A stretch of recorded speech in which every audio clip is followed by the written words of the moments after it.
ഇവിടെ ആരെങ്കിലും ഉണ്ടോ? നീയോ? നിനക്കെന്താ വട്ടായോ? നീ എന്തിനാ എന്റെ കോളറിൽ പിടിച്ച് വലിച്ചത്?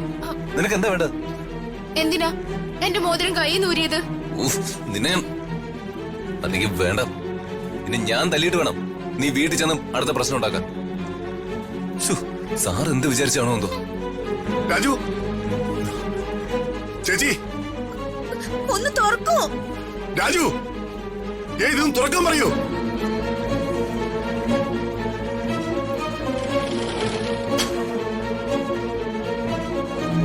രാജു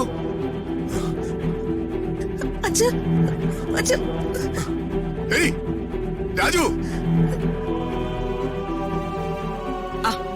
യാമിനി, എല്ലാ ബാഗും എടുത്തല്ലോ? എല്ലാം എടുത്തു വെച്ചിട്ടുണ്ട്. ഒന്നും വിട്ടുപോയിട്ടില്ലല്ലോ? ഇല്ല. രാജു ചേച്ചി ചേച്ചി ഇതൊന്നും തുറക്കാൻ പറയൂ. എന്താ അവിടെ? ഒന്ന് തുറക്കൂ. അയ്യോ, എന്തു പറ്റി പ്രതാപ? പ്രതാപേട്ടാ, ഋതു, അയ്യോ. വേഗം തുറക്കാൻ പറയൂ. എന്താ? രാജു, രാജുവിനുള്ളിൽ പ്രതാപൻ. സർ വേഗം നോക്കൂ രാജു. രാജു സർ എന്താ സംഭവിക്കുന്നത്? ഇതൊന്ന് വേഗം തുറക്കാൻ പറയൂ. രാജു സർ പ്രതാപ, ഞാനിവിടെ ഉണ്ട് സർ. നീ പേടിക്കണ്ട പ്രതാപ. തൊടരുത്. രാജു, നീ വേഗം ആരെങ്കിലും വിളിക്ക്.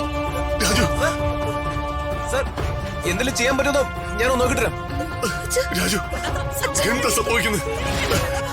ആരെങ്കിലും വേഗം തുറക്കാൻ പറയൂ. അതെ, ഇവിടുത്തെ ലിഫ്റ്റ് ഓപ്പറേറ്റിംഗ് റൂം ഏതാ? താഴത്തെ ഫ്ലോറിലാണ് സർ.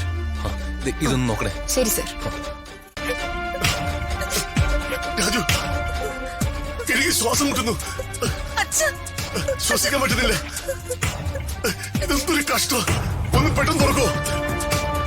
ചേട്ടാ ചേട്ടാ ചേട്ടാ എണീക്കട്ടാ. ചേട്ടാ ചേട്ടാ